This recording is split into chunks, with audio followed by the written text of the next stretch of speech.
Welcome to the Jordan B. Peterson podcast, Season 4, Episode 42, recorded on May 18th, 2021. I'm Michaela Peterson. Quick update, my dad is feeling better. Not fully good, but better. Thank goodness. On this episode, my dad discussed philosophy from a historical perspective with his guest, Dr. Stephen Blackwood. Dr. Blackwood is the founding president of Ralston College in Savannah, Georgia, and author of The Consolation of Boethius as Poetic Liturgy. With a main focus in the history of philosophy, Dr. Blackwood also founded the Inner City Youth Program in Nova Scotia. He hosted and moderated further soul-feeding conversations with my dad, Sir Roger Scruton, and Slavoj Žižek in the past couple of years. I hope you enjoy this episode.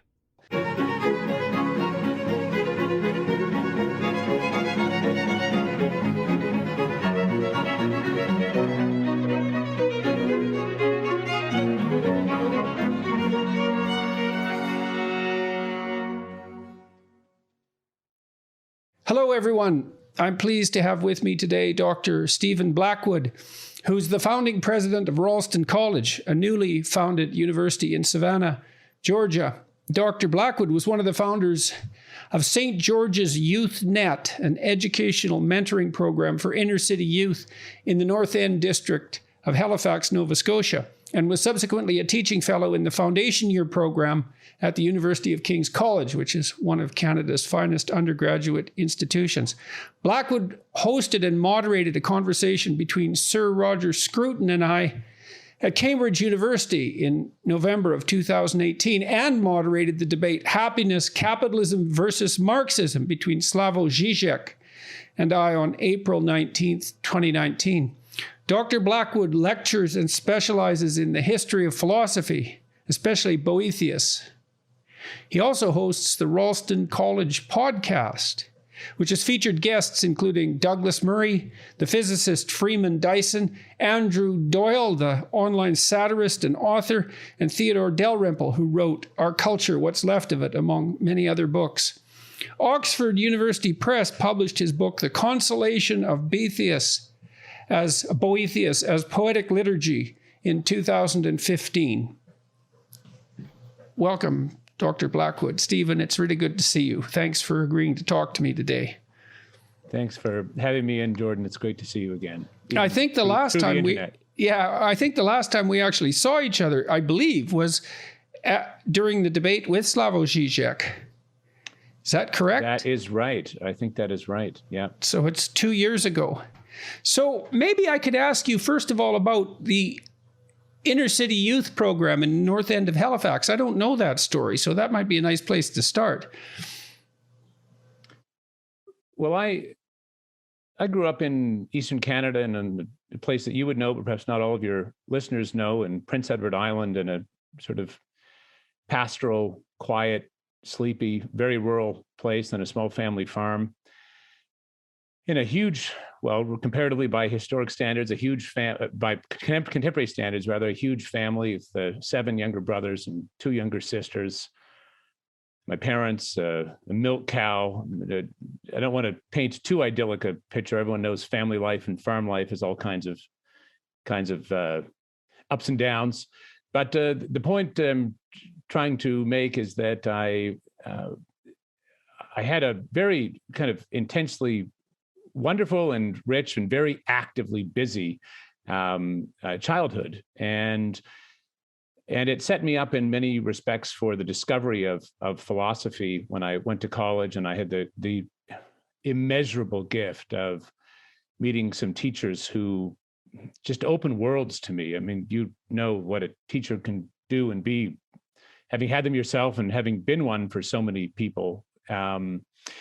And I really fell in love with trying to think deeply about, fundamental matters. And not that I was particularly good at it by any means, but just that it was eye-opening for me to see that things I had perhaps intuited in my childhood about the nature of things in some deep sense. We all have these intuitions, whether through nature or music or love or family life or whatever, that there were ways of thinking about those things. And I spent quite a long time with some wonderful teachers, particularly in the ancient Greek and Latin, and then medieval tradition, thinking about things, and particularly about the nature of the human individual, what it is really, what its realization is. Anyway, I mention all that because when I came to the end of my master's degree, I'd gone straight through, doing a lot of, thinking work in a wonderful community, it needs to be said. I just, I had kind of, in a way, had my fill of ideas, and I had kind of tapped out. I'd gone as far as I could in the theoretical at that point, and I needed to re-engage in I wouldn't say the real world, but in the more, the world of activity and action. And I had a dear friend and mentor of mine named Gary Thorne, who was the priest at an inner city parish called St. George's Church in Halifax, Nova Scotia. And he had been, with others, including one of my sisters, had been working in the inner city, thinking about, which was, I should say, a very rough and highly dysfunctional place. North end of Halifax or was, and in some respects still is, not least because of a absolutely catastrophic civic decision. There was a place in Halifax called Africville, Black community that, though perhaps was not entirely up to contemporary standards in terms of technology and things, was a vibrant place. Duke Ellington had played there. It was a flourishing community. Anyway, the city wanted to build a new bridge, and part of the foundations of the bridge they wanted to put in Africville. So at least it's the story I've understood from my own reading about it. And they uprooted this entire very vibrant community out of the place that had been called Africville and resettled them in pretty dismal inner city housing in the North End. And that was not by any means, I think, the only factor, but a very significant moment in the devastation of a community. And when I was there in the late 90s into early 2000s, mid 90s to early 2000s, there were very many, pretty serious problems, from drug and alcohol abuse to prostitution, devastatedly broken families. And my friend Gary Thorne and others had been thinking about what modest, one doesn't think one can solve these really very serious problems, simply walk out and solve them. They're really hard. But what could the parish, that is, say, this community, do that might be meaningful? And so I was with a group of people involved in setting up a very small, this is a small community, but small youth mentoring and life skills program called St. George's Youth Net. And the idea was to be a kind of network that would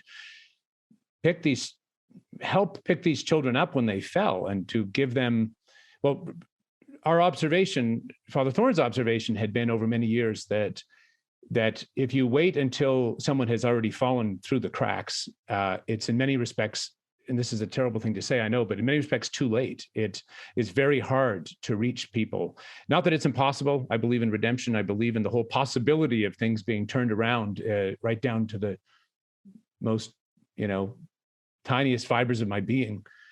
But the point is that it is very, very hard to do that with someone who's 16 or 17 or 18, already fallen out of, dropped out of school, had a baby, whatever. So we thought about what we could do to expand the horizons of these children and youth of all ages, really, but starting with them as young as school age, and working with them. And I won't go on at length about this, but what I learned was a couple of things that are still really, really with me today. The first is that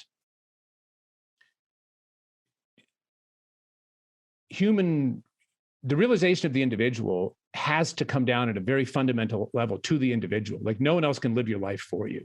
No one else can kind of come in and just do it for you. That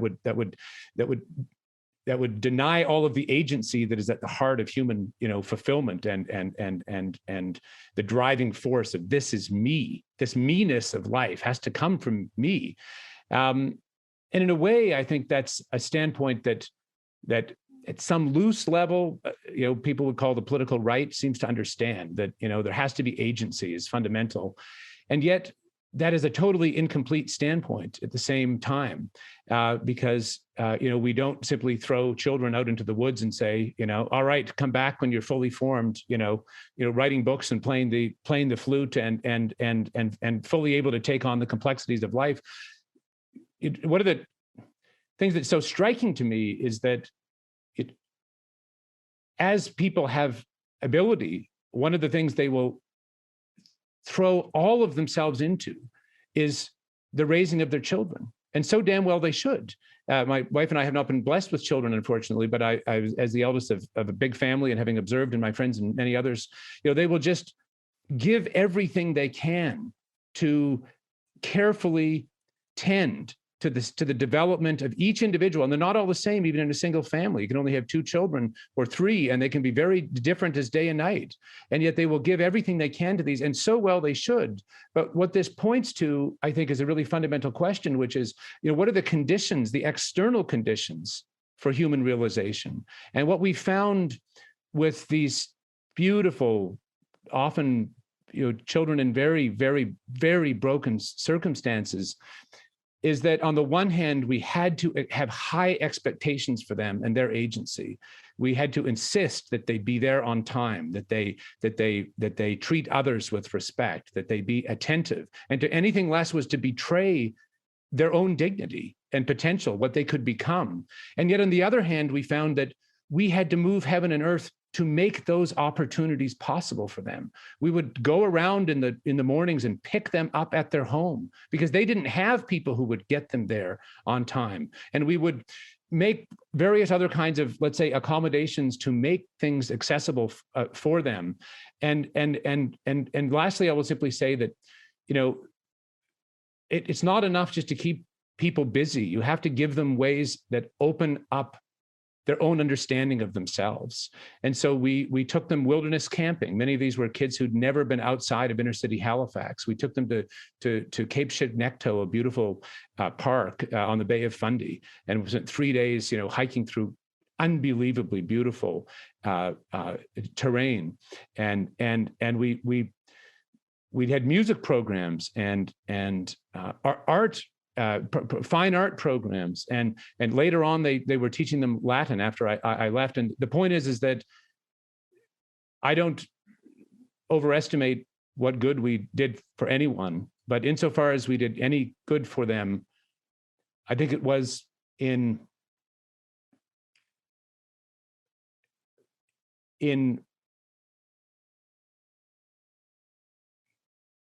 believing that, helping them believe that they mattered at the highest plane of existence, that they belonged to that highest plane of existence. It wasn't just enough to, learn technical skills, or as important as those are, or to know that you needed to come on time to have a chance in life, but that you were made, the highest and best things there are were made for you. So anyway, I've gone on rather long, but it was an important part of life, and I came to see things that are still groundingly important. It's an interesting conclusion to draw from that kind of work, because the latter part of that in particular was spoken like a true believer in the humanities. And I suppose we can transition our conversation to that. I mean, the first thing I'd like to ask you, though, before we do that is, you grew up in this rural community, you went off to college. What sparked your interest in philosophy? Were your parents educated? I mean, how did you come by the interests that you have? Well, I think it would be so interesting when you think about childhood and what really is formative. You don't make a kid a philosopher by reading him Aristotle at 6. My upbringing in my parents and my siblings were unbelievably important to my sense of the world, to my sense of what a human individual is, to my sense of what's good, to my sense of the possibilities of redemption, and so on and so forth. So I would say, in a very deep way, my earlier childhood opened me up to be able to then later think about things in a more abstract or philosophical register. But, philosophy doesn't exist in a vacuum. I mean, it's not for no reason that, Plato and Aristotle are after Homer, and the things that you can only really think about things that you already in some sense intuit. You don't just sort of abstractly go off and, discover things that the deepest thinking is about. You have to already have them in some form. You have a sense of, well, you could take anything. You can take the difficulty of life, or the beauty of a sonnet, or the beauty of nature, or the horribleness of suffering. And it's very hard to think about these things in the abstract. If you've never suffered or never seen suffering, of course, most human beings at some point do in pretty serious ways. But the point is that one of the things I think we absolutely need to think about very seriously as a society, and as parents and as educators and so on and so forth, are what are the deep forms, the deep things that shape an individual in such a way as to open up that horizon later in life. And, I know you've done a lot of work on early childhood development and reflected at length on things like play in Piaget and others. Everything in its own time in a way that is right for the stage of development. But what I'm saying is that I had some very deeply formative encounters with things that I think are of a very, and I think they're not exclusive to me. They're universal human realities. But I had the privilege of encountering some of them in my youth in a way that then when I went to college, I went to this place called King's College, founded in 1789 by loyalists who went north from New York at the time of the American Revolution, from an earlier university in New York called King's College, which at the time of the Revolution was renamed, or just after then, renamed Columbia.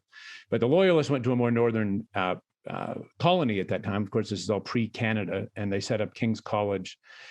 And King's had been failing after it relocated to Halifax in the early 70s, and teachers of mine founded a program called the Foundation Year Program. And yeah, it was really... My son took that as well. Oh, that's right. It's a great program.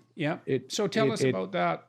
Well, it is really just a crash course introduction to principally the history of Western culture, not exclusively Western, but going back to in fact, to very, very back from Mesopotamia up through the ancient Greeks, the medievals, the Renaissance, the Age of Enlightenment, and the contemporary world. And you simply read and think and hear lectures about and discuss books. And that was a kind of introduction to those things. And then I realized that the teachers who'd set up that program were in the classics department at Dalhousie University, some magnificent teachers. And I spent the next 3 years doing a bachelor's in classics and then a master's there. But that classics department, I should add, was particularly strong in the philosophical, let's say the big ideas that were moving in that period. Not that learning languages and things didn't matter, but they were particularly strong in those careful readings of texts that really can change your life if you attend to them. So I, in my early days of my undergraduate degree, I encountered people who were reading these texts and saying things about them that enabled me to understand the things that I had perhaps intuited when I was younger in a more self-conscious, rationally universal frame, which is, of course, what philosophy is. This week's episode is brought to you by Bio-Optimizers. If you struggle with falling asleep or staying asleep throughout the night, one of the best things you could do for yourself is to start getting enough magnesium in your system. I recommend you guys try out Magnesium Breakthrough by Bio-Optimizers, the only organic full-spectrum magnesium supplement that includes 7 different forms of magnesium. Getting all of them in means that you'll get to experience its calming, stress-reducing, sleep-enhancing effects. I like it because there are no synthetic additives or preservatives. not like those other not so great products you probably find in your drugstore. So if you're taking magnesium, try this one. A lot of people are low in magnesium, and this is a high quality product. For an exclusive offer for our listeners, go to www.magbreakthrough.com/JBP and use code JBP10 to save 10% when you try Magnesium Breakthrough. For a limited time, BioOptimizers is also giving away free bottles of their best-selling products, P3OM and Masszymes, with select purchases. So go to magbreakthrough.com/JBP now to get your exclusive 10% discount plus the chance to get more than $50 worth of supplements for free. Constant Contact is a digital marketing platform that helps small businesses and nonprofits of all sizes build, grow, and succeed. With email marketing, contact management, industry-leading list growth tools, social media ads, and more, Constant Contact helps small businesses connect with customers, find new customers, and sell online, all from one easy-to-use platform. They've been trusted by millions of businesses to help improve their marketing.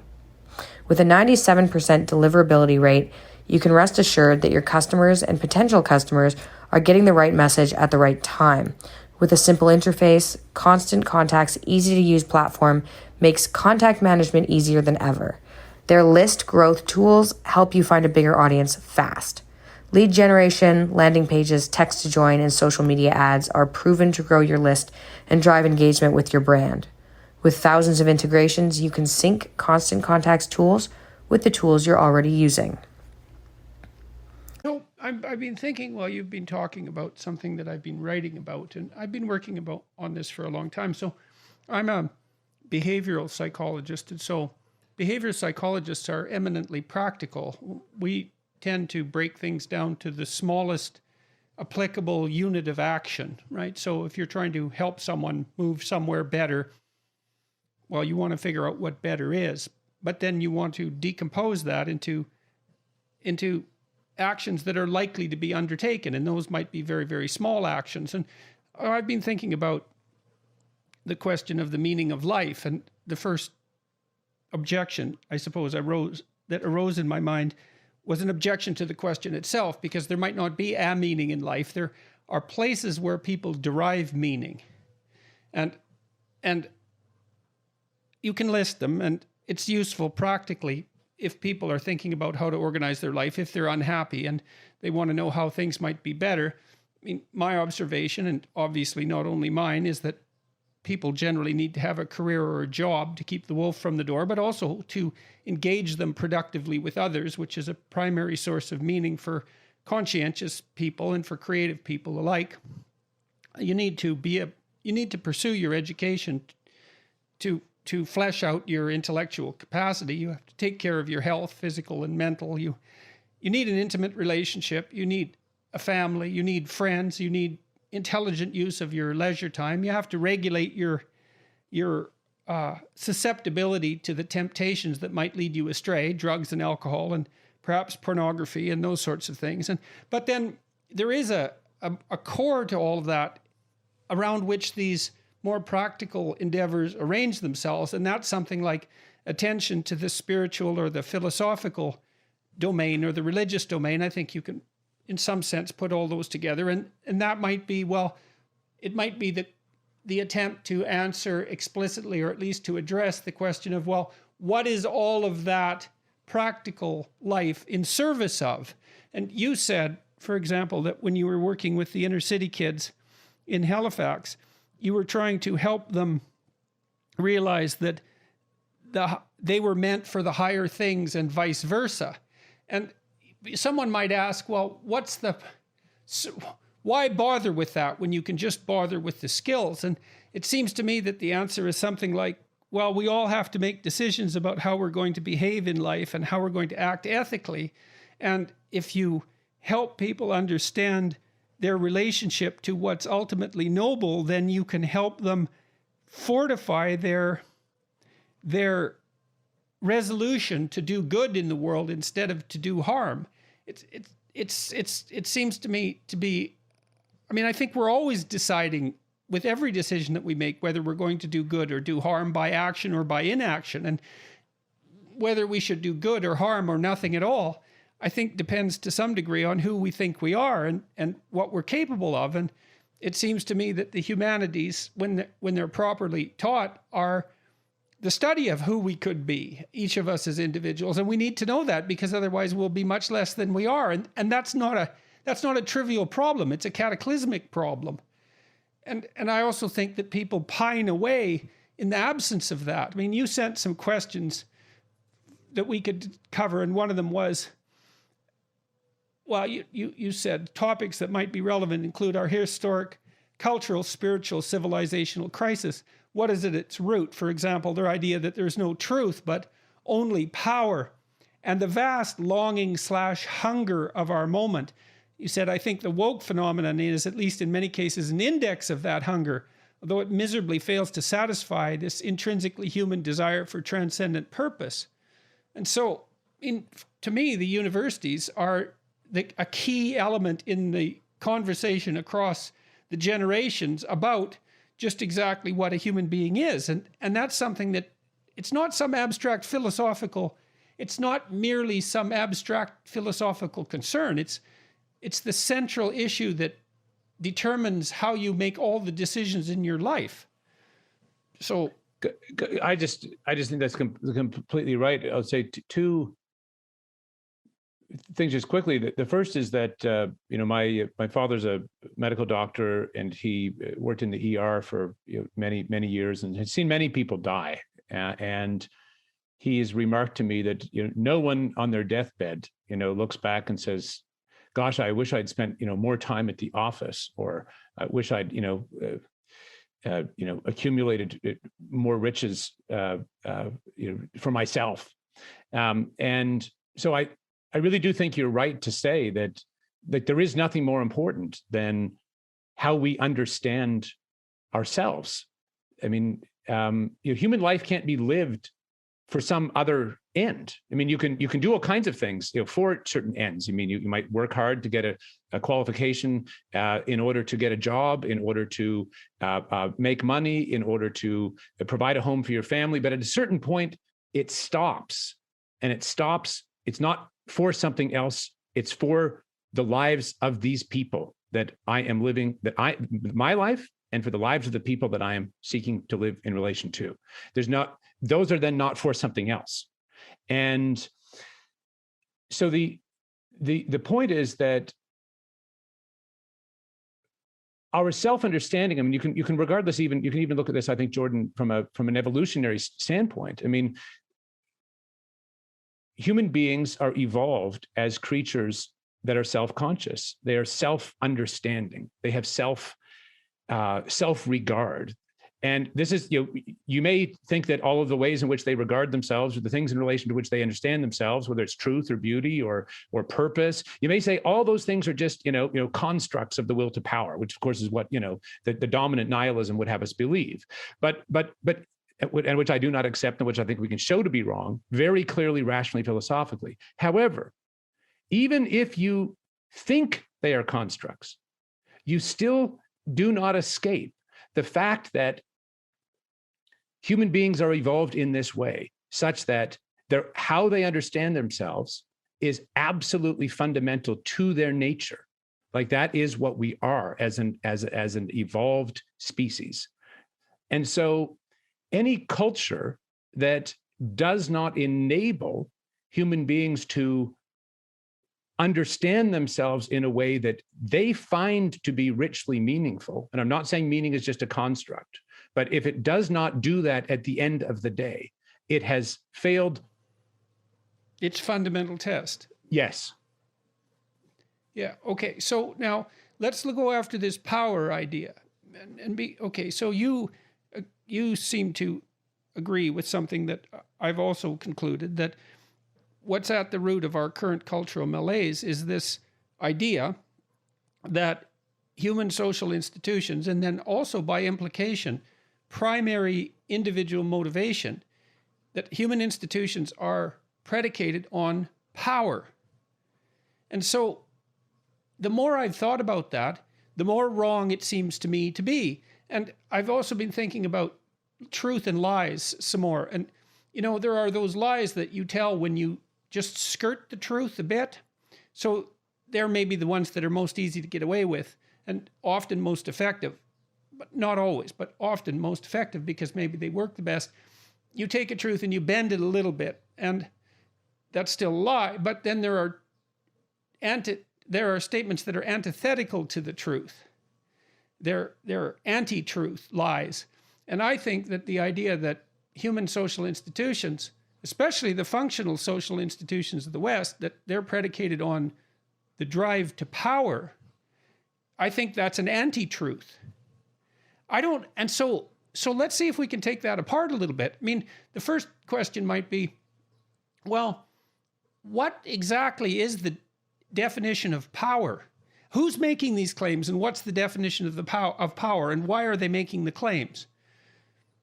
So let's start with who's making the claim that our social institutions are predicated on power. Well, it does seem to me to be a claim that comes pretty fundamentally out of the academy. I mean, one of my constant refrains is that the academy, the university that is upstream of absolutely everything else. Culture, policy, politics, art and architecture, family life, media, just go down on through the list. And I think that these narratives or frameworks are proceeding fundamentally out of certain forms of really 19th and 20th century philosophical critiques, many of which were important and even necessary and illuminating in their original form, but which have been made into very reductive, totalizing forms of seeing the world. And so is it reasonable, do you think, I've talked about postmodern neo-Marxism, and of course people who are critical of the way I think point out that, well, postmodernism hypothetically is predicated on the idea that all grand narratives are to be questioned, which you would assume would include the grand Marxist narrative, which presumes that the most appropriate way to view human history and human social institutions is by positing the existence of an oppressor class economically and a subordinate class economically, the bourgeoisie and the proletariat. And so that's the fundamental analytic lens through which Marxists approach the world, that those who have because they've taken from those who have not. And that the implication there is the fundamental animating principle of our social structures is exploitation for the benefit of the few. And then, of course, this is my view anyways, when Marxism became untenable ethically as an explicit philosophy in the late 1960s as a consequence of the revelation of the absolute catastrophe that the Maoists and the Stalinists had made of China and the Soviet Union, respectively, that postmodernism transformed Marxism into something that was more palatable on the surface, but that proclaimed that, well, it wasn't exactly economics that was exploitation that was at the root of things. It was just exploitation in general. It was the manifestation of the power drive, let's say, that keeps people who are in positions of power above the rest and who have at their disposal the means of compelling those people to do what they would not do otherwise against their will. That's an expression of power as well. I mean, do you think there's something, am I wrong in that formulation? I mean, I've tried to understand this. I'm not trying to be, what would you say, biased or blinkered about it. It's just that's the way it looks like that to me. I mean, people like Derrida and Foucault, they were Marxists to begin with. And isn't it the case that the notion that our social relations are structured as a consequence of the expression of arbitrary power, isn't that merely a transformation of that initial Marxist presumption? Or am I barking up the wrong tree here? Well, I would say a few things. The first is that I'm very far from a scholar of these, complicated intellectual movements from the late 18th through to century through to the present. But in my reading, certainly in the main, there's in the main I think you are right about Marx. And again, I'm not a philosopher of Marx, but if you read, for example, the introduction to his critique of Hegel's philosophy of right, he outlines very, very clearly this dynamic of focusing all of the force of one part of society against another as an essential kind of material dialectic. And that does seem to me to be fundamentally what is, that is the logic of the power alone revolution. I think that is fundamentally what we're facing in the, that leads to a war of all against all, of course, but it certainly leads to identity politics warfare and the reductions of an individual to wherever they can be usefully mobilized in a battle of one part of against another. But I would also say about Marx, and again, just the thing is, as you know, when you get into studying complicated things, you always feel you must endlessly qualify what you don't know. There's a huge amount I don't know about Marx, but I also know that he says that religion does not make man, man makes religion. And at some very fundamental level, there appears to be, whether in Marx or proceeding out of his interpreters, a wholesale negation or rejection of the idea that there is any abiding metaphysical or transcendent reality. Well, and Marx also points out very clearly that, and this is a key element of Marxist thought, that social structures structure individual consciousness. It's not that individual consciousness structures social structures. So it's the group imposing its nature on the individual rather than the group being led by the individual. And that's a profoundly anti-Enlightenment, and I would say anti-Judeo-Christian proposition. And that's certainly something. And then you said something else that was interesting. You said you're not a scholar of these movements, and neither am I. And that's actually a problem, right? Because we're trying to address this appearance of a culture war that seems to be manifesting itself first in the universities and then everywhere else. And it's an amorphous thing. It's hard to get a grip on, and it's easy to be wrong, but we're forced to contend with it regardless and to sketch out its outlines. And I've been trying to do that as fairly as I possibly can. I mean, part of this proposition seems to be the insistence, the radical insistence that the Enlightenment insistence on the individual as the primary unit of analysis is to be discarded in favor of a group-centered analysis. And that the only reason that individual, the idea of the transcendent individual manifest itself was because it served the interests of those who have arbitrary power to maintain it. Although the logical connection there isn't clear, because it isn't obvious to me how it served the particular power interests of that group and how it wouldn't serve the power interests of other groups equally as well. It seems to be a fundamental flaw in the logic. But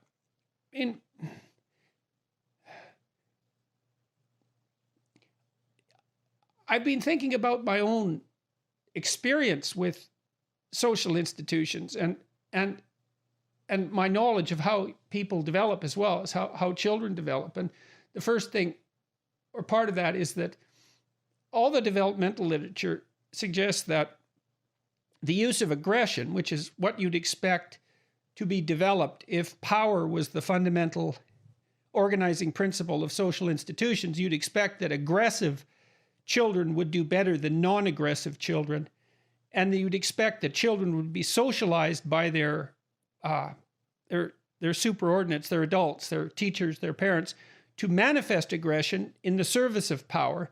And that doesn't seem to be the case developmentally. The children who preferentially use aggression, self-centered aggression in particular, tend to be alienated and unhappy and in a dismal minority and friendless, and then they don't do well in life at all.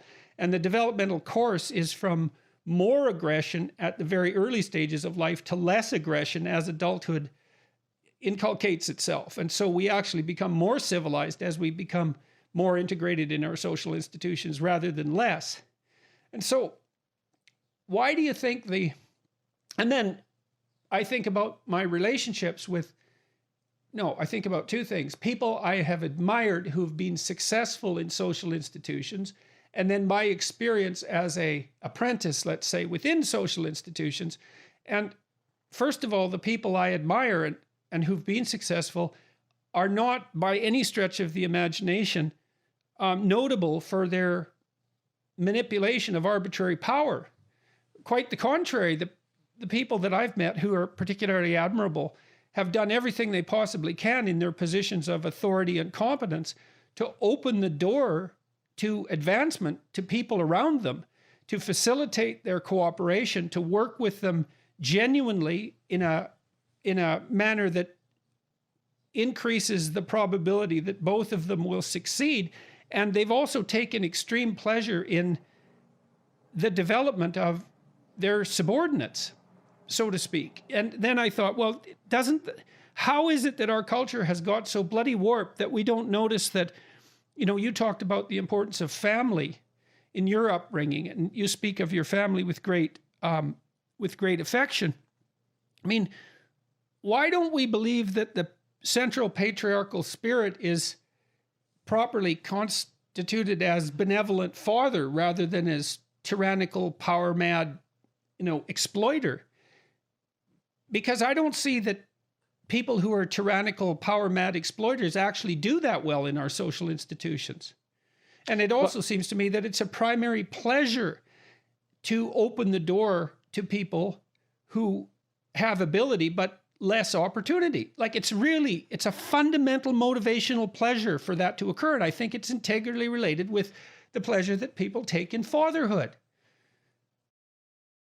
Yeah, and I think that's completely right. And it needs to be said, well, a couple of things. The first is that this rich view of the individual as really mattering, as being connected intrinsically to to reality itself. Face en face to Dieu is one phrase that the French give us. Face to face with God. But you see this in the ancient Greeks. You see this all throughout you see this developing in all sorts of ways throughout the institutions and philosophical, artistic movements of Western culture. I'm not saying not in other cultures, just that this is the tradition I know and to some level a scholar of. But the point I want to make twofold. First, that these ideas of the individual way predate the Enlightenment, and in many respects, the Enlightenment itself is, though responsible for many of our clarifications around these things, has also left us with many problems that we're, I think, going to have to face, or we're finished, really, fundamentally. But the second thing I want to say is that it's not that thinking about power is not important. I mean, there are very few things in the entire record of human beings thinking about what it means to be a human being, which is essentially what the humanities are, right? I mean, it's just the record of other people thinking about human experience throughout time, whether it's art or philosophy or theology or logic or architecture. I mean, these are the record of the ways in which people have grappled with what the human being is. That's all the humanities are, fundamentally. But at the heart of that, and there are few things more that occupy more bandwidth in that whole long arc of reflection than how one restrains the individual's own solipsism. It's the individual's own will to power, the individual's own, closed loop of the self against everything else, which it turns out, in this rich tradition of reflection, is an extremely bad thing for the individual to do, because it alienates. Because the that it's short-sighted and it actually runs See, this is the problem with positing that the drive to power is the central animating principle, and to make a fundamental critique that might be expressed in such terms as systemic racism, let's say. I mean, that the drive to power and deceit, perhaps in the service of power, is best viewed as an aberration to the central tendency. A powerful aberration, and certainly the source of all the fundamental corruption of the central tendency, but it's not to be confused with the central tendency itself, which is more like properly construed, and I think that this is perhaps the central message of the Old Testament, properly construed as something like a benevolent father. I mean, the Greeks had their metaphysical reality too. I spoke with an author this week and a professor of classics at Boston University. The author is Brian Marescu, who wrote a book called The Immortality Key, and he was talking about the Eleusinian mysteries and the saturation of Greek culture in this underlying metaphysical religious reality that was manifested in the Eleusinian mysteries and in the Dionysian tradition as well. We talked a little bit about the transformation of the Dionysian into the Christian as a consequence of the union of Greek society and Jewish society.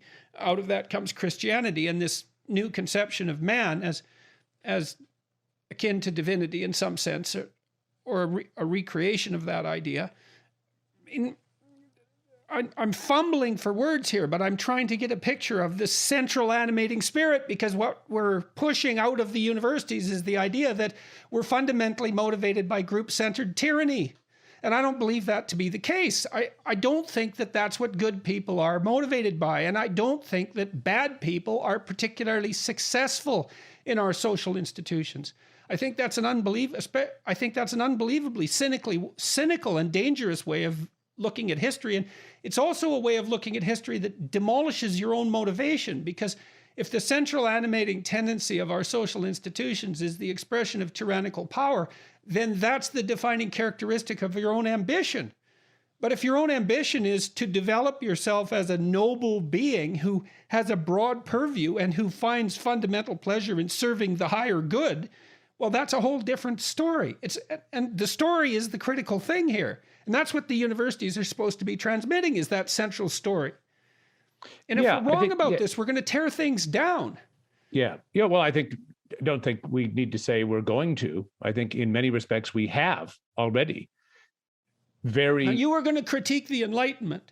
Well, I think we have already very deeply deconstructed many of the forms of life and culture that actually mediate the individual's agency and deeper realization. And we were saying a minute ago that if you look at things simply from the standpoint of power and you analyze individuals by that, I mean, the paradox is that if you tend only to your own power, you are a disaster. You are a disaster as a human being. You are a disaster in relation to others.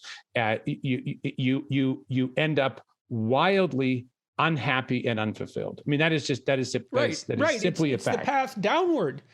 In every level. It's not like you can be an individually successful psychopath exploiting everyone and end up hedonically advantaged without suffering. That isn't how it works. I've never seen that happen. I don't believe it's possible. And so I can't understand why we've bought the idea that power is the central animating principle. Like, what the hell? And why have it? There's an envy in it. There's an envy in it that I can't quite put my finger on. It's related in some sense to this. I've noticed that in the universities, whenever I worked with business people, for example, a lot of my peers would become upset with me. And I always wondered why that was, because my sense was, well, there was just as many good people and bad people in business, let's say, as there were good people and bad people in academia. And it was just completely foolish to draw an arbitrary line. But it had something to do with envy. And I was talking to Paul Rossi, the New York teacher who got nailed for standing up against the importation of critical race theory, let's say, into the private schools in New York. And he talked about the attraction that postmodern theory had for him when he was an undergraduate. He wanted to be a writer, but he didn't really have the talent as far as he was concerned. And along came the postmodern critics who were tearing literature apart, and they appealed to his resentment and his envy because they were tearing apart, an ideal he couldn't reach. And so it was very much reminiscent for me of the story of Cain, who became resentful and bitter because his sacrifices weren't accepted by God. It's the fundamental story of human beings, really. And so there's this envy that's driving us to misinterpret our institutions and to be careless with them. And the universities seem to be leading the pack. I would say more than leading. Yeah, certainly. Yes, certainly leading, racing onwards. I think that, one of the terrible ironies of this standpoint is that it becomes guilty of the very things that it it accuses in others. And so it violates our institutional life. It violates our whole relation to the past. It violates the individual. That is to say, when you drink the Kool-Aid of there being only power all the way down, you are in a grim world. And what is, I think, so tragically perverse about the dismissal of our whole inherited past with all of its complexity and beauty and difficulty is that the tradition itself of all of humanistic learning has many of the very tools we need to confront the problems that those concerned with those who are concerned with the abuse of power are concerned about. And so and I think revolutions often work in this way, is that the first thing they need to do is alienate the entire record of the past from the present, because that's the basis upon which you bring in the brave new world, through your own manipulation of power and system and so on and so forth. So I think there are a number of things going on. It's always very tempting. I mean, the siren song of power is there's a kind of drug-like character to that. But I think, Jordan, we need to ask, why is it that these reductive, inadequate, manifestly ahistorical, irrational, utterly, low-grade kinds of analysis have become so dominant? And I think if we can't answer that question, it is difficult to transcend their hold on those who ascribe to them. Well, you said that the woke phenomena is an index of the vast longing / hunger of our moment. I mean, the other thing, one of the other things that Rossi said that was quite interesting was that when the new doctrines entered the private school that he was teaching, he was initially highly supportive of them because they came in flying, let's say, the anti-racist flag. And who isn't happy about anti-racism? And so if you take it at face value, well, then you get to put yourself on the side of the heroes that are fighting against those who oppress people on the basis of arbitrary characteristics like their race. And so that certainly accounts for some of the attraction on the positive side. I mean, the negative side is, well, the opportunity to tear things down for the sake of tearing them down in the name of some higher moral virtue that just covers the real motivation, which is to tear things down because you're envious. But, to give the devil his due, well, there's something to be said for identifying with a movement that purports to be serving the interests of the poor and the dispossessed and those who are prejudiced against, and to take to task those who are perpetrators of such things. And so I see that as part of a religious impulse to do the good, but it's so incomplete, and it's so dangerous in its incompleteness because, well, partly because it provides a too convenient enemy, and partly because it does dispense with the richness of the past. And then it brings with it in its wake, let's say, all sorts of ideas that are entirely counterproductive. It contains within it a fundamental critique of the idea of free market economies, for example, which to me is just a disaster. Just from a computational perspective, we can't do with central planning what the market can do with computation because it's distributed and it relies on the choices of everyone. It's a much more effective computational system, but we seem to have done a pretty bad job of defending it. Well, I think that's a very, very good statement of the problem. Why is that so? I mean, well, let's say a few things. The first is that I do think the whole woke thing, which, for whatever, whether that, what that word even means is, I think it is a good question to dig into fairly carefully. But I think it is an index of a search for meaning in a deep sense, at least for many. Of course, there are many people who just cynically take things up. They know it's a power move. It's a power political move. They know what they're doing full well. It's wrong. It's reductive. It destroys people's lives. we know that's what's at work. There are always people who will do this. But in a much larger sense, I don't think that's an adequate analysis. I think that at a larger level, it is an index for a search for meaning. And we, I think, need to remember Aristotle's fundamental insight into the human psyche, which is that, one is only ever moved by some kind of a perceived good. That's why for Dante, you go down to the bottom of hell, which is just an allegory for him about this life, not a vision of the afterlife. Things are frozen. There's no movement at all, because the good of intellect, or even any perceived good, however limitedly or obscurely perceived, is gone. It's just frozen. And so whenever there's any action at all, it's because there's some kind of a perceived good at work, even if that is completely misperceived. I'm saying it's a perceived good. We never do anything at all. You don't go up to make yourself a sandwich or go get the mail or say hello to anyone without some kind of a perceived good.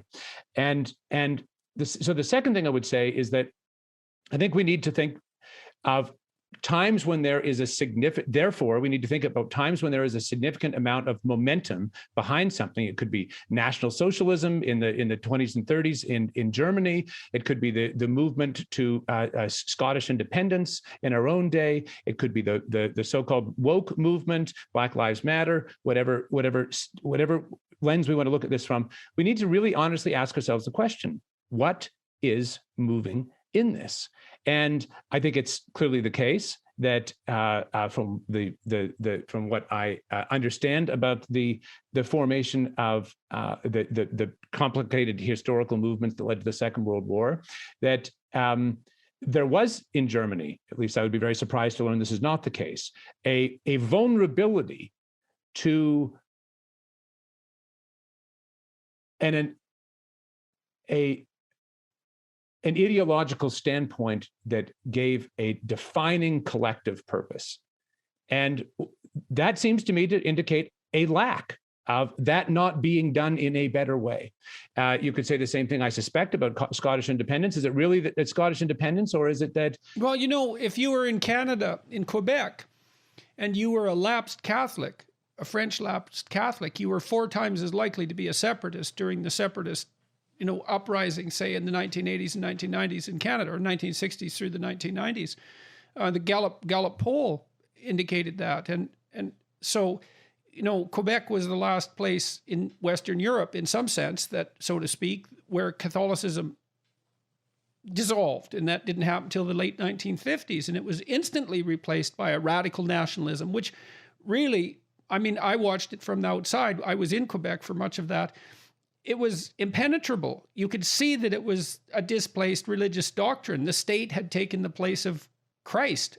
That's the simplest way of putting it. Well, that's a great historical example. I think that at a minimum, what many people perceive in these sort of so-called woke movements is at least some incipient or inchoate vision of justice, that the least of these among us matters. The different among us matters. Now, of course, I think that the standpoint that is through which these things are viewed is completely tragic and unfulfillable, unable to fulfill the very ends that it seeks to bring about. But the conservatives and free market lovers and all these people very often lament the fact. They say, why is it that this, we call it the left, call it whatever you want, seems to beat us on the moral argument every time, despite the fact that we know that our systems and the ideas that we espouse historically have been shown to be superior to the very values that the so-called left is beating us at. And I think that this does raise the fact that I've been reading Tupi's wonderful coffee table book. I know you had a wonderful conversation with him recently about how much better everything is getting. In absolute terms, yeah. In absolute terms, and this is a wonderful. It's a very important book. These are wonderful achievements. We should all rejoice and absolutely face them and be glad for them and the things that they will make possible. But it is also very interesting to note what is not in Tupi. I mean, there's no talk about beauty. There's no talk about architecture. There's no talk about cultural achievement. There's no talk about, let's put it this way, there is no talk about many of the things that are most fundamental to the meaning in human life. And that's not to degrade or denigrate the achievements that are being spoken about there, but it is rather to say that if your metric for human flourishing is, do we have enough to eat, and are we not getting rained on? And you go through these lists of kind of fundamentally material things, all of which are fundamentally important, and not only because they're material, because there's also a spiritual dimension to those things for human beings. But the point I'm making is that you see the same thing in Steven Pinker's work, like the blank slate. I hope I've got this right, because I've read a couple of Pinker's books. But one of the things, so he thinks very much like Tupy thinks, and he wrote the Better Angels of Our Nature, if I remember correctly, as well, showing that human aggression has decreased substantially over the last number of centuries. But all of the qualities of humanity that you describe are they're parsed off near the end of the book into a single chapter, as if they're just secondary side effects of some more profound rationality, let's say. And it's the rationality that's concentrating on material well-being. And I don't have anything against material well-being and the elimination of privation, but there is, and it's interesting that you make that comment about Tupy's work, is that the spiritual dimension, it's like the list of what should be attended to have a meaningful life that I listed at the beginning of our talk. At the end, I capped that off with some attention to be paid for the spiritual or moral or religious element of life to bring everything together. And that narrow focus on material well-being, necessary though it is, does seem to lack there's something in it that's missing, that's absolutely fundamental, that if it's missing, undermines the whole project, or appears to.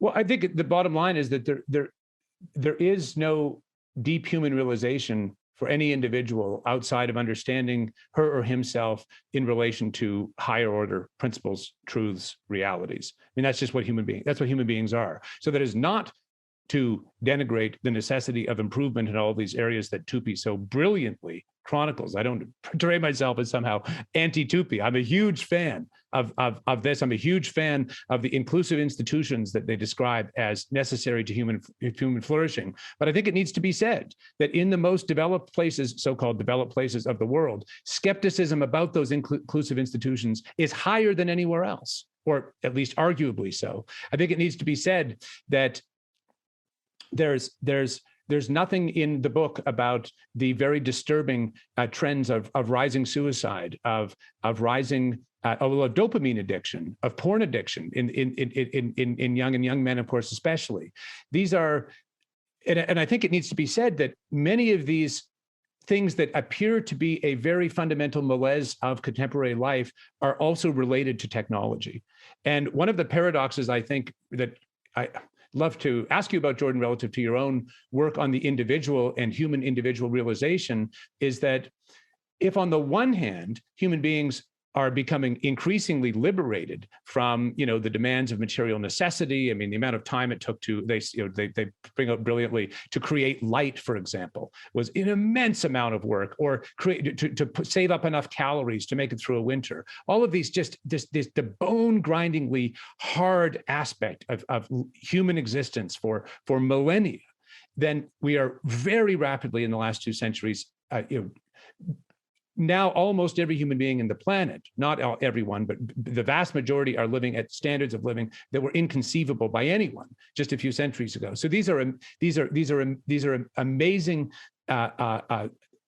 achievements. But it also needs to be said that insofar as, on the one hand, the individual is being liberated from those bone-crushing realities, at the same time, it does appear to be a key aspect of modern life that individuals are finding themselves less connected, more alienated, and that the very technology in some respects that liberates them also appears to homogenize in a kind of globally reductive way, such that, as human life is lived on the ground, the frame in which it's actually lived and in which meaning is derived, that has become more distant harder to access, and that we have far fewer of the tools we might have once had to make sense of that all-important sphere.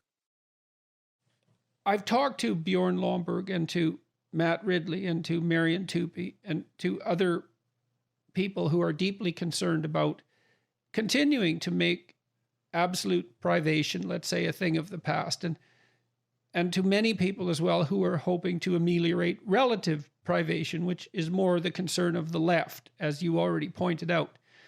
And all of these people are also aware, and Stephen Fry, for that matter. Stephen has allied himself to some degree with the four horsemen of the atheist world and is a dramatist, and so understands, at least in his bones, the necessity of this underlying poetic, dramatic, religious, humanistic matrix out of which rationality has emerged and in which rationality must remain embedded. I mean, what it looks like to me is that, and I see this dawning realization among people like Richard Dawkins as well, at least by proxy, talking to people who know him and watching what's happened to him with the humanists, for example, who attacked him, is that this insistence on pure rationality and pure Enlightenment rationality doesn't address the fundamental religious impulse. And the hope was among the four horsemen of the atheist world, let's say, that once we dispensed with this irrational superstition, we'd all become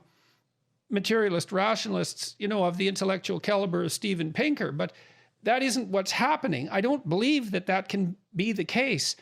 What happens instead is that all sorts of things that religion should be separated from, the higher life, the spiritual life, the religious life, all of that falls down a level or two, and pure politics becomes contaminated with the religious impulse. And then it becomes totalizing. And that looks like a catastrophe. And so it seems to me that we need to pull up the spiritual domain again, to parse it off as a separate field of what? Endeavor, study, hope, to give it its due. And that's the role, at least in part, that the university should be playing. Instead, they're tearing things down. Yeah, and I think it needs to be said. These technology is an amazing tool. That's what it is. It is a tool. It does not have a moral value in itself. There's no question that it largely, it is morally in what is the word I'm looking for? It doesn't have a moral determination intrinsic to itself. But so that is to say, even from the standpoint of this kind of narrow instrumental rationalism, you still are putting this in service of something that you think that you think is good. It's good to feed people, but you have to ask yourself, why do we think peace is better than war, or why is it that forgiveness is better than vengeance, or that unity is better than disunity, or that beauty is better than ugliness? This is a point that I know we both are very keen about. Maybe we can talk about beauty in a minute, but the point I'm making is that is twofold. That's relevant to that central animating spirit of mankind, let's say, because that central animating spirit accepts all those propositions that you just laid out as givens, that beauty is preferable to ugliness, that unity is preferable to disunity, that life more abundant is preferable to privation. And that's all part of our central ethic. And that's part of the central ethic of our properly functioning institutions as well. And it's part of the central ethic that enables us to communicate about what's good and what's evil. And it's part of the central ethic that allows our consciences to torment us when we deviate from that path. And that's not merely a matter of aberration from a central power drive. Yeah, I think there's a real question. The West, the world at large, could very easily become a technological order set over a moral vacuum. And this is not to denigrate the technology, but actually then it'll destroy itself, right? That's look. I mean, it's very easy to point that out. I mean, we can. The National Socialists was a very largely technological regime. Nuclear war is the creation of technology. The gene modifying technology, biowarfare. These are all things that were either there or almost there, with the capacity to wreak unimaginable suffering on the entire planet because of the technology. That's not to say the technology is bad. It is to say rather that it must take its place relative to a higher order series of conversations. And what I absolutely want to insist on is that those higher order conversations, they're not mere intuitions. They're not mere, speculative. Oh, we can just kind of, consult the entrails of a goose or something. They're also not mere expressions of the arbitrary desire for power, because that's not the central animating spirit. That isn't why you built that isn't why you're trying to build Ralston College. It isn't to fulfill your own desire for power. That's not a good motivation. It's not pleasing. It doesn't last. It's not enriching. It's what people turn to when they're bitter and cynical and feel that there's nothing left but the exploitation of others for momentary pleasure. You can't be more cynical than that. And so then we also have to ask ourselves, why the hell did we get so cynical about ourselves? It doesn't, I mean, gosh, look, that is such a good question. Do you remember in that debate with Zizek, there was a piece that we're going to clip out, but it's part of something I already clipped out of a 15-minute piece of that debate. I talked about the Communist Manifesto as a call to bloody, violent revolution. And a significant proportion of the audience, who were obviously pro-Marxist and had come to hear Zizek hopefully defend their hero, cheered and laughed when I talked about bloody, violent revolution. And, it's also the case that once you make the look, I've been trying to understand, for example, when the left goes too far. Where's the cutoff line? It's very difficult to draw. But the problem with the insistence that power structures everything is that as soon as you insist upon that, you can't help but justify your own use of power. And then that, for me, as a psychoanalytic thinker, let's say, then that makes me suspicious that perhaps that's the motivation for the entire bloody argument. It's like, well, everything's about power, so it's perfectly fine for me to express power in whatever way I see fit, especially if I'm serving the oppressed or I'm serving some higher moral order. But really what I'm trying to do is to find a justification for my expression of naked power. And you could see the enjoyment in the crowd when that phrase about bloody, violent revolution popped out. It's like, yes, it's really, that's what you want. And who is it exactly here that's animated by the desire for power? And so, I mean, is the driving force behind the insistence that all our social institutions are based on power the desire to justify power as a political weapon? That is indubitably a significant part of the attraction, though I think it takes its strength fundamentally morally from the perception that this mode of analysis can help us redress suffering. You insisted earlier, and I was speaking with someone else who made the same case very recently. I can't remember who it was, but it'll come to me. That there's no impulse to action without a drive toward the good, but I'm not so sure about that. I think that people can become hurt enough and bitter enough and resentful enough so that they are driven by the desire to make things worse, that there isn't a good in mind. Certainly. But that's, I mean, I know absolutely. But I mean, there's a, however misperceived, there's some end in the activity. I'm not saying it's a good move. Why couldn't the end just be like, because I've thought about Hitler in this regard too. It's like, there's this old psychoanalytic dictum that Jung, I believe, formulated. I haven't been able to find exactly where he stated it, unfortunately, but the gist of it is that if you don't understand the motivation for something, you look at the outcome and you infer the motivation. And so then I look at Hitler, and he committed suicide in a bunker, after berating Germany for failing to live up to his noble ideal, left the entire country in flames, left the entire continent in ruins in this massive conflagration. He was always interested in the worship of fire. I mean, and so, one interpretation would be that Hitler was attempting to produce, a new world order. Another would be that he was aiming at committing suicide in the midst of Europe in flames. And that was the outcome. And I'm kind of likely to attribute that motivation. You could think about it as a warped attempt to pursue the good, in the form of, let's say, an extreme nationalism and the binding of a tribe. But to me, it's more shaking his fist at God in the sky and saying, here's my revenge on the world you created. And I don't see any drive to good in that, except peripherally. Oh, sure. Sure. I'm certainly not saying that these things are actually good. What I'm saying is that, I know you're not. Yeah. That the action, however perverse, perceives, even if it's just the perception of the furtherance of the self's own will to power.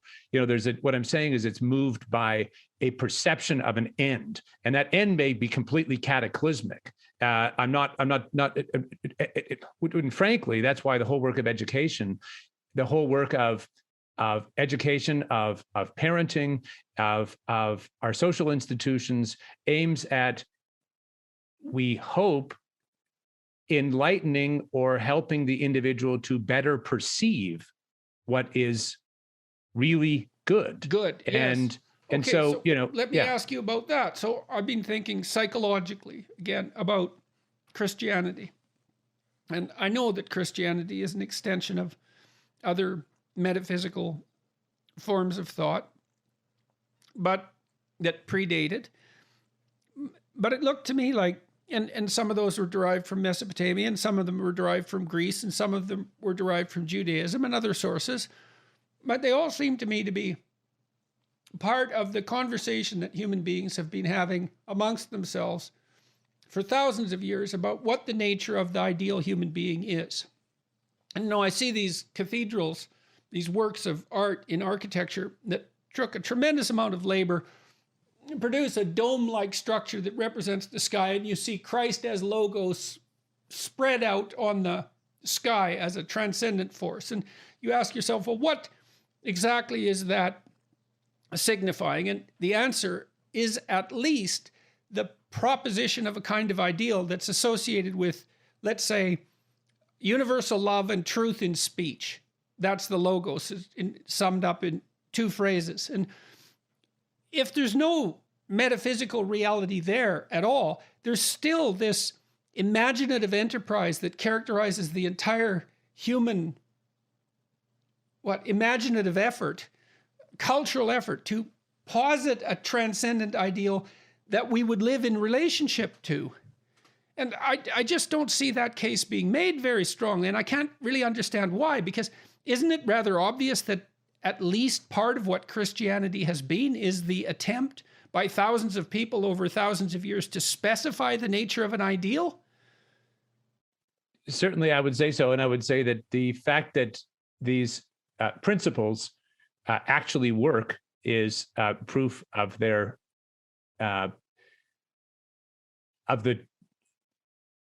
proof of there being true accounts of what the nature of the real is.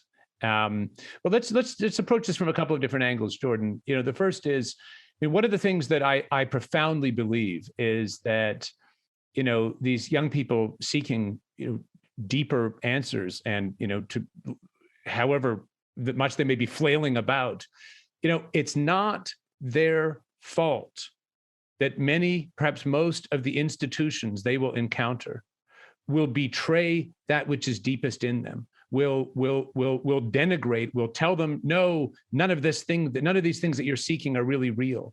I mean, I think, I've been thinking a lot over the years about architecture and what is going on in brutalist architecture. And it really does seem to me that in brutalist architecture, to live in relation to brutalist architecture, it is as if you had a parent that said, you're nothing.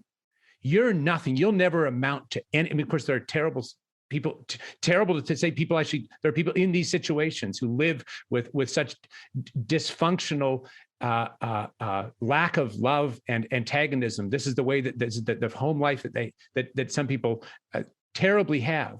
But I'm using this as an example because I think what brutalist architecture does is it declares to the whole world and to you that there is no truth, there is no beauty, you are nothing. Accept it. It's just a concrete annihilating force. And you see this culture of repudiation. I mean, here in not here, you're in Canada, I'm in the States, in Savannah now, but the Chateau Laurier, I think I misspoke recently, called it the Frontenac, which is in Quebec, but in Ottawa, the Chateau Laurier, there's been a desire to expand this sort of beautiful sort of neo-Gothic building. And it went through 6 rounds of approval to finally to make a set of plans that would meet the local architectural or review board, whatever it was. And I thought, well, it can't be that bad. It's gone through that. And I mean, this structure is abhorrent. It looks like a cross between a Verizon server farm and an American penitentiary. I mean, it is just it is a declaration that there is no higher order. In all. Edinburgh, they're tearing all those out. Edinburgh is an unbelievable, beautiful city. The whole central mile of it, square mile essentially, is a UNESCO World Heritage Site, and it's marred by random placements of 1970s brutalist architecture, and they're just horrible. It's complete lack of regard for the architectural context, and they're all being torn out and replaced, thank God. So, well, this architectural idea, so back to the cathedral, what's really interesting about a cathedral with, let's say, Christ as Pantocrator on the ceiling is spread against the ceiling, is that it's not the state that's portrayed up there, right? It's not a map of the country. It's not even a map of the world. It's not a geographical locale or a political institution. It's the transcendent individual. And it's just not obvious to me. It seems obvious to me that that's correct. That if it isn't the transcendent individual, then it becomes the state. And as soon as the transcendent becomes the state, then we have a catastrophe. And I don't see any difference between the insistence that our identity is predicated on our group membership. I don't see any real difference between that and the insistence that we're just handmaidens of the state. It's a totalitarian insistence. And I think part of that too is maybe, I learned from Jung that as soon as you posit an ideal, you also specify a judge. And the higher the ideal, the more severe the judgment because of your distance from the ideal. And so part of what we're seeing too might be a rebellion against the awful requirements of that ideal. But that doesn't justify the rebellion. Because if it's really the ideal, then if you don't act it out, you fail to act it out at your peril. And then we need to have a serious conversation about the metaphysical, about the practical implications of the idea of this ideal. I mean, if we've had this conversation about the transcendent individual as the ideal against which we should all be judged and to which we should strive to emulate, is there any relationship between that ideal and the structure of reality itself? Because that's the $100 question, so to speak.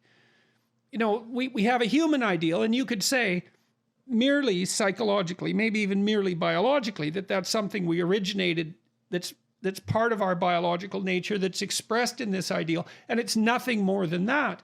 But you could also say, well, perhaps it is something more than that. Perhaps it's reflective of the structure of being itself. I mean, it depends on our position in the cosmos. We are self-conscious. We are that which reflects being itself, or perhaps even makes it possible. It's not that obvious what our role is. It might not be so trivial, despite our mortality.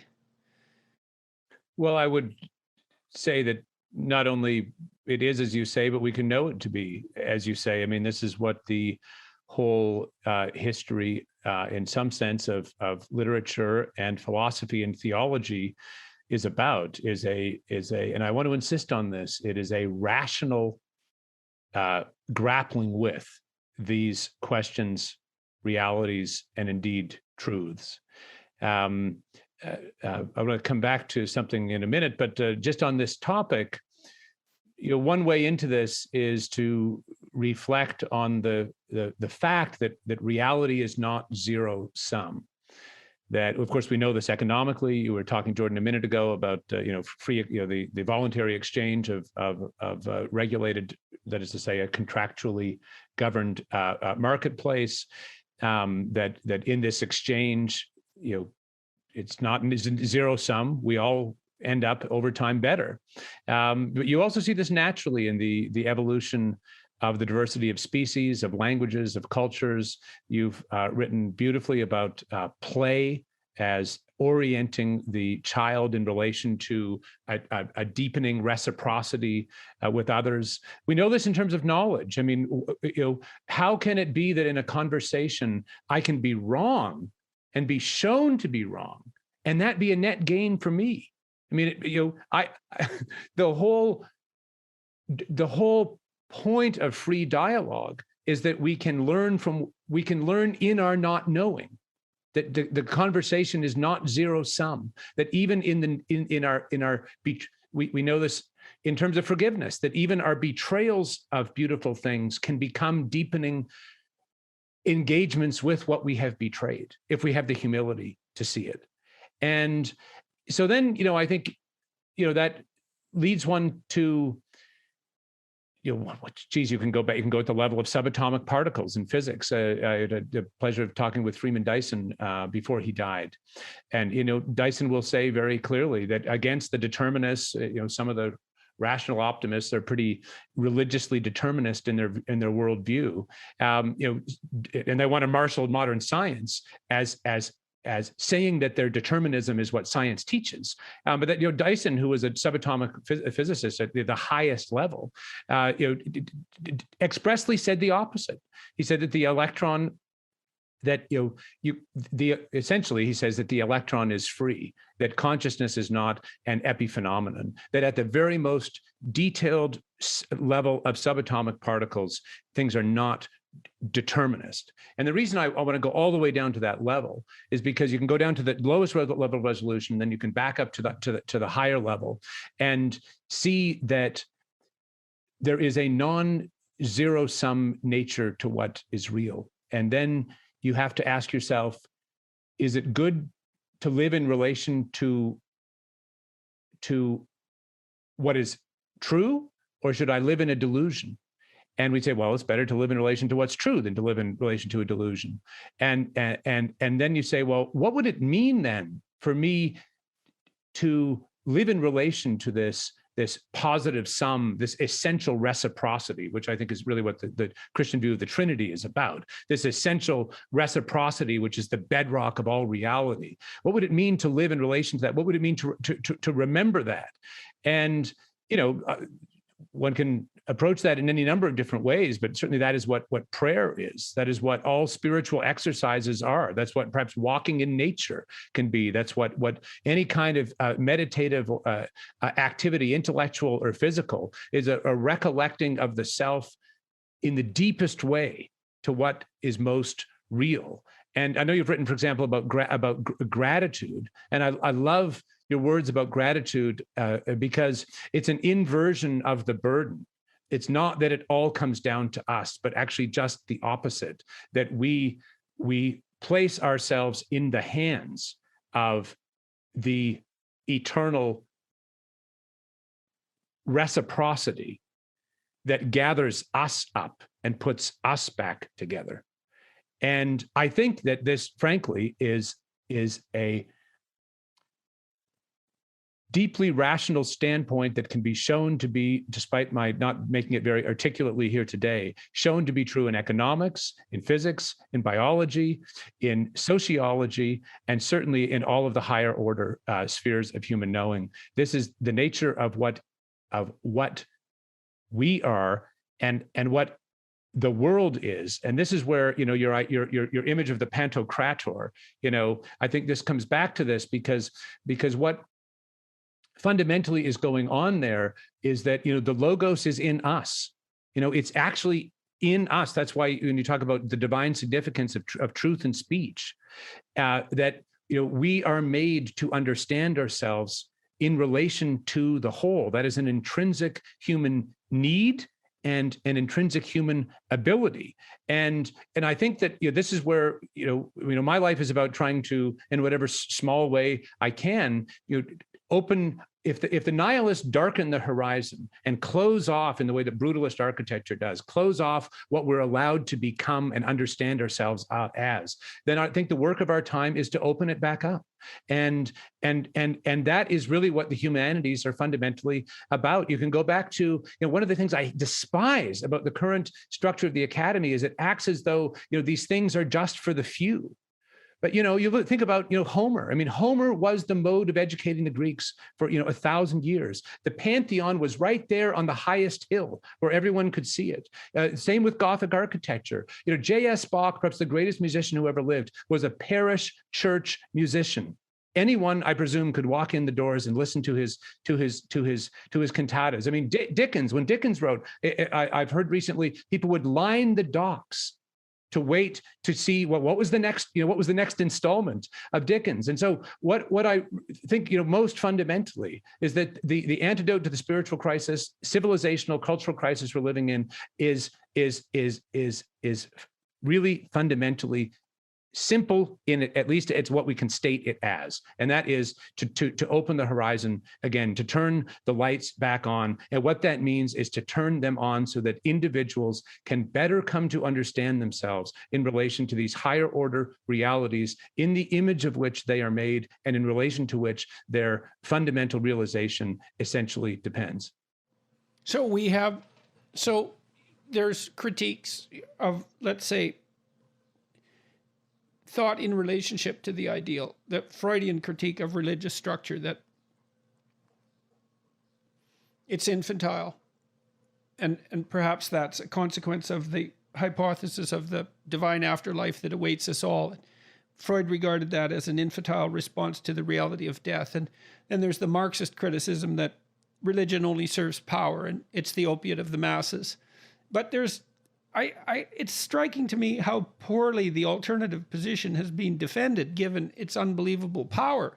I mean, look, we all seem to recognize within ourselves that we have moral culpability, as far as I can tell, because I've never met anyone who hasn't tortured themselves to a tremendous degree as a consequence of their own perceived inadequacies in relationship to the ideal.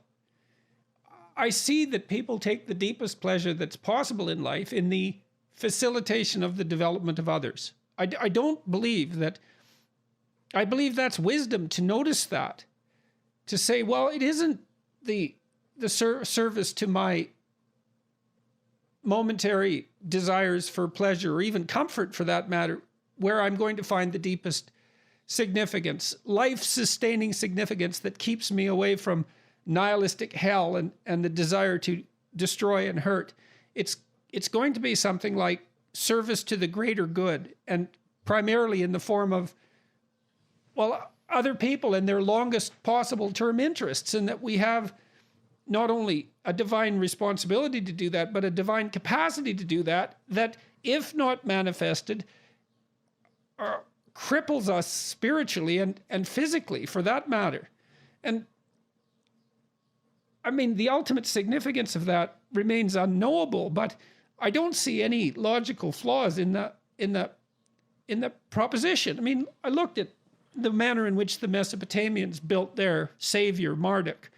Marduk has eyes all the way around his head, and he speaks magic words. The cosmos comes into being and disappears as a consequence of his utterances. And like, there's this sense emerging in Mesopotamia as the consequence of the aggregation of all these cultures, that the highest order being is extraordinarily attentive, hence the all-encircling eyes, and is capable of the deepest and most profound speech. And that's not a realization that's in any means trivial. The Mesopotamians had wars between all of their representations of their gods, and what they elevated to the highest position was this all-seeing, truth-speaking capacity that also went forward and confronted chaos and built the world as a consequence. And the influence of that set of ideas, or the derivation from the same set of ideas for the Jewish conception of Yahweh is quite clear. And you see the same thing emerging in Greece with the building of a pantheon of gods and the proposition that something occupies the apex, something Apollonian or something of that nature. And then you see that revolution take place with the dawn of Christianity and the insistence that there's something fundamental about consciousness and spoken and the spoken truth that is constitutive of reality. And you ask yourself, well, do you believe that? And the answer is, well, you treat people like you believe that because you hold them responsible for the consequences of their utterances, and you judge their character on the basis of what they say, and on whether or not they act out what they say. And so we hold each other to these standards with everything that we do, and we berate ourselves when we don't live up to them. And I don't understand how it is that we can be said not to believe it. Now, there's the dogmatic element, the hypothesis, for example, that Christ is literally the Son of God. And I mean, my knowledge runs out very, very rapidly when speculating about such things, but certainly seems to me that Christianity has at least been a very long conversation about what the nature of the good is, and that's spilled out into the humanities and underlies our culture, and that has very little to do with the expression of power. It's not the right lens through which to view things. It's devastating. It's wrong. It's cynical. And I think it appeals to envy and the desire to tear down. Well, I think that two things I would say just very quickly, Jordan. The first is that we have immense resources in our own past and in the past of every culture. I mean, one of the things I love about your work is how syncretistic it is. Here you've moved in the last 5 minutes. Moved from Marduk to and the Pantocrator to the Greeks, and good on you for doing it. I mean, that's I think I want to say that. You say people have not been good at making the counter argument.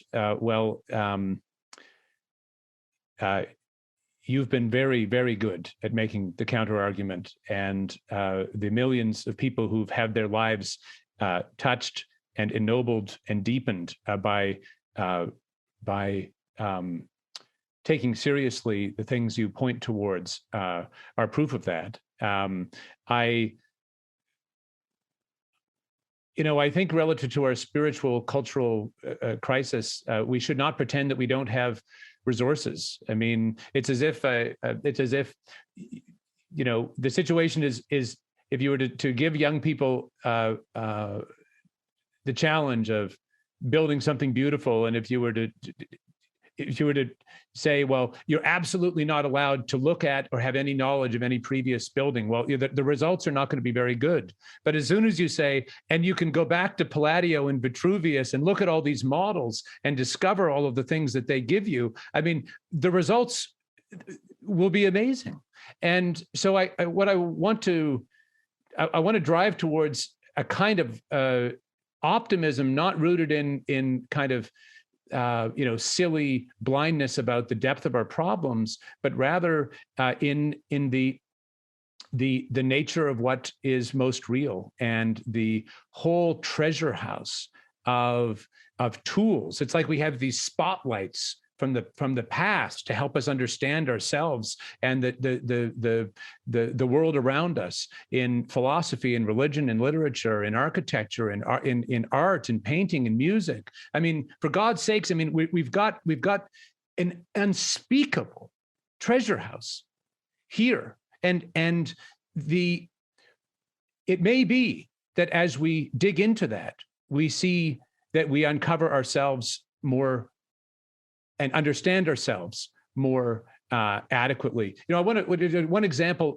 For example, I think one thing that I live in a very beautiful city in historic Savannah, and I live on the edge of a just absolutely stunning civic space park called Forsyth Park. I hope you can come and see it someday. There's a beautiful fountain in the middle of it, and it has these oak trees, these live oaks that were planted by people long dead now, these oaks of 1 to 2 to even 300 years old. And I not infrequently see young couples coming to stand in front of one of the biggest oak inside the park proper to get married. They stand there with the justice of the peace and exchange simple vows. And I think we have to ask ourselves, what in the hell is going on there? And it seems to me, very beautiful and in a way very simple. It's that they wish that their vows, they're aspiring to be to each other in some way as the oak tree, as able to live up to the love that they are called to. And they want to instantiate that by that's why they return to the garden and the tree in the center. Yes. And act out Adam and Eve. Yes. Reborn. Yes. But there's a related point I would make, and that is that we are not starting fatherless in the regeneration. I mean, I absolutely know. I'm the president of Ralston College. If the father's nothing but a tyrant. Yes. Well, that's the thing. We can't. Yes. We've got to stop thinking that way. The father isn't a tyrant. Yes. This is what's so sad. I mean, I've been in enough cities with you to have been very touched at the people coming up to you, and I know you almost invariably get emotional when you discuss what it means to you to have people come and thank you for your work. What I am so struck by in those experiences and in the people who come increasingly to us at Ralston College is, we had a young man drive all the way from Utah without telling us in the hope of just meeting someone here. Had someone move to Savannah, a former military young man, without telling us. And the question is, what is going on there? These young people who turn to us are not animated by the culture wars, fundamentally. They are already seeking out higher order realities. They want to give themselves to rebuilding things in a beautiful and fundamental way. And I think we need to remember, we must absolutely not buy the line that the revolutionaries want to force down our throats, which is that, the whole past is wicked and terrible, and there's nothing of value there at all. Because once we do that, we have cut ourselves off from the very sources of the regeneration. It's not that we return to the past. You can't return to the past. But it's like my image of trying to build beautiful buildings without any access to anything that's ever been built before.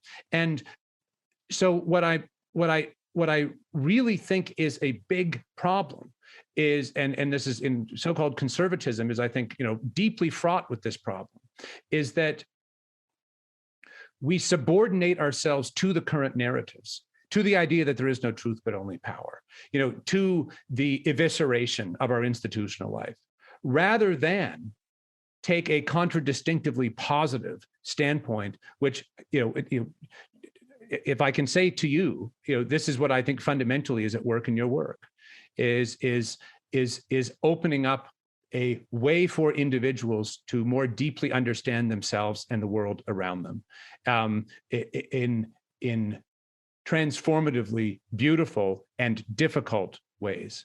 Why do you stress architecture? That seems to have a particular meaning for you.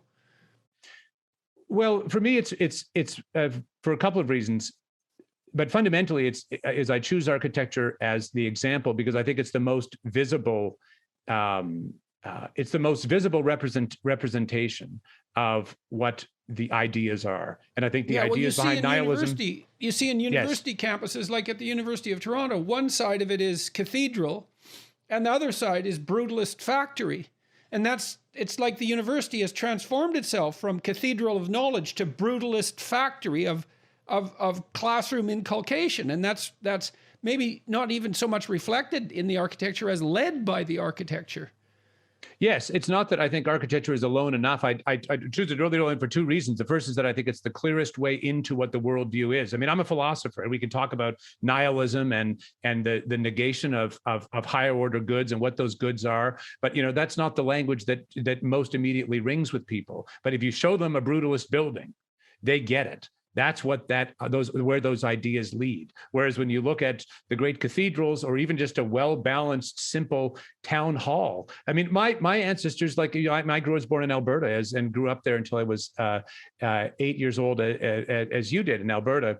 And my Ukrainian ancestors, I mean, they lived in very, very humble homes. Many of them lived in essentially dirt shacks until they could build the next generation the next year, and they were extremely simple homes. And you can see recreations of these elementary forms of architecture, but they are beautiful. I mean, the idea that somehow beauty is a rarefied thing that only those who are wealthy have access to, and that's just completely wrong. One of the most beautiful buildings I ever saw was a day laborer's cottage from the 17th century in the Netherlands. And so the point I'm making is that architecture matters both because it's a symbol of what the closing down of the horizon is, and conversely, a symbol of what opening up of the horizon looks like. I mean, if you live in a place with a beautiful building, that building becomes a means of understanding yourself. In some sense, that building is yours, and it elevates and opens you up. The proportions of the building, the symmetry, that becomes a way of your becoming proportioned or understanding yourself as within those. Now, I don't think by any means architecture is sufficient. I think, in fact, it's even subsidiary to higher order things, whether it's educational, religious, civic, political, familial. I mean, the turning on of the lights again, the opening up of the horizon needs to happen, in my view, at every level, in every domain of our culture. And architecture is just one example to help us understand both what the closed or open horizon is, and an instance of a domain that is urgently in need, given our epidemic of ugliness, urgently in need of being reopened again. What's your vision for Ralston College, architecturally speaking?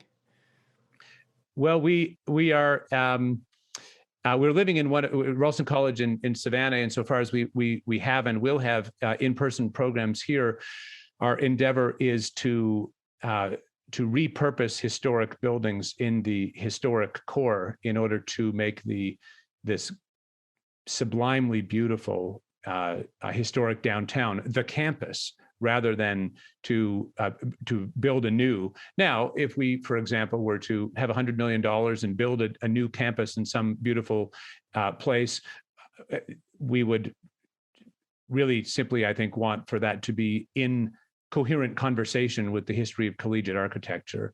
But as I say, fundamentally, we chose Savannah actually because it is a sublimely beautiful place, and because the natural and architectural beauty, we think, is a powerful analog to the discovery of the intellectual riches of the classroom. Can I ask you where the project is in its current state of development? Certainly. I would perhaps say, just by introduction, that our analysis and the need for founding new institutions is directly related to the things we've just been speaking about: the cultural, spiritual crisis, the upstream influence of the university over everything else, the fact that it is the epicenter of, at very best, unhelpful, at worst, downright toxic forms of ideology that spread through anything and everything, that is catastrophically beset with high costs, low value, and so on and so forth. But our analysis is simply that there is huge demand in young people for alternatives, people who are seeking alternatives to the indoctrination and activism and fraudulent low value of the academy. I mean, I think your own work has shown this about as clearly as anything else historically ever has, that it's a mistake to concede your new book, you write about the need for creative dynamism in relation to our institutions. And it seems to me we're in a moment, not only in which that is urgently necessary, but also eminently possible if we have only the courage to do it. So what I would say is a few things. The first is that Ralston College has really four fundamental commitments. First, to seek the truth with courage. Second, to apprehend beauty in all of its forms. Third, to the freedom of speech and thought that are the conditions of those pursuits. And finally, to the friendship or even fellowship that is the context for all of these pursuits. And what's become clear to us, Jordan, over the years is it's been a long runway. It's not easy getting a college going. Anyone who thinks that you need to go off and fight in a war in order to undertake something really hard of value can call me up and we'll have a talk about other projects that may be very, very difficult to bring into the world, but necessary and beautiful. What's become clear to us in these years of development, which we're sort of at the end of as we now are launching our first programs and first degree, is that Ralston College has a double vocation, both on the one hand to be a reinvention of the academy, a place for in-person degrees, a new model for the university that can, we hope, be pretty radically disruptive, not just because we're going to change everything, but we hope that it will lead to many other people doing new and different and more beautiful and more adequate and perhaps cheaper and faster, but above all, just more important and higher value things in the space of higher education. So on the one hand, to be a reinvention of the academy, a reinvention and a revival of the academy. And on that side, we've received our degree granting powers from the state of Georgia. We expect to launch our first degree this autumn. In what? This first degree will be a master's in the humanities. So it will be a pretty intensive boot camp in thinking about the big ideas, tracing them and their development through history, which we think is important both as a revival of those forms of life and thought and culture, but also because we think they are as it were, the key to opening up the depths of the self for the students themselves. It's not that every human, if I can't play the piano, it's not that every, you talked about resentment earlier, it's not that every human being should have to play the piano like Martha Argerich or Glenn Gould from your current town of Toronto. 99.999% of human individuals couldn't play the piano that way. But because Glenn Gould could and did, we can all hear the music. And in some level, I think what the high end of the academy is about playing the music so we can all hear it. And so on the one hand, it's the reinvention of the academy in a degree form. But on the other hand, the second side of this double vocation is to be a kind of platform of humanistic inquiry for anyone, anywhere, who wishes to engage with the riches of the humanistic tradition, who wishes to seek the truth with courage, who wishes to ask the fundamental human questions that every human being must face about truth and beauty and forgiveness and love and suffering. I put a reading list online of 100 books. It's at jordanbpeterson.com under books for those who might be interested in. People are buying those books like mad and reading them. And it does really seem to me that, if you can open up access to people to these great ideas and provide them with a pathway, that there's all sorts of people who are more than willing to tread down that pathway as rapidly as possible. And so, I'd be interested as we progress in this conversation at some other point to know in more detail what it is that you're planning. But I would like to ask right now, how do you envision opening up the humanities to a broader range of people? What are you going to do that's different, or what are you hoping to do that's different? Well, there's in one sense, it's gosh, we have to confront the fact that the universities have, in many respects, I'm not a catastrophist. I mean, and there are many wonderful people teaching in many, institutions around the world. It's not like it's just all bad all the time everywhere. But I think, and I clarify things because I don't want to be perceived as a catastrophist. While I say that, the universities have by and large fundamentally forgotten, if not betrayed, their fundamental value proposition. Well, what's happened to enrollment in the humanities over the last 20 years? My understanding is that it's plummeted. Yes, of course, it's dropping from everything I read. But, I think we can look at this at a higher level of resolution, or a higher level of, if we zoom out a bit, I think we can say that when people, the average person anywhere in the world, when they are looking to make sense of their lives, whether it's suffering or loss or cancer or joy or sorrow or whatever, that the place they do not look for answers to those questions is to the university, by and large.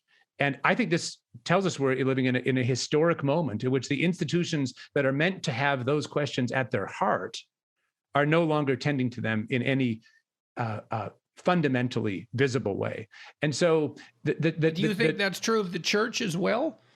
Definitely. I mean, again, with exceptions here and there and so forth, but I think at least in my experience, I can't speak for other religious traditions.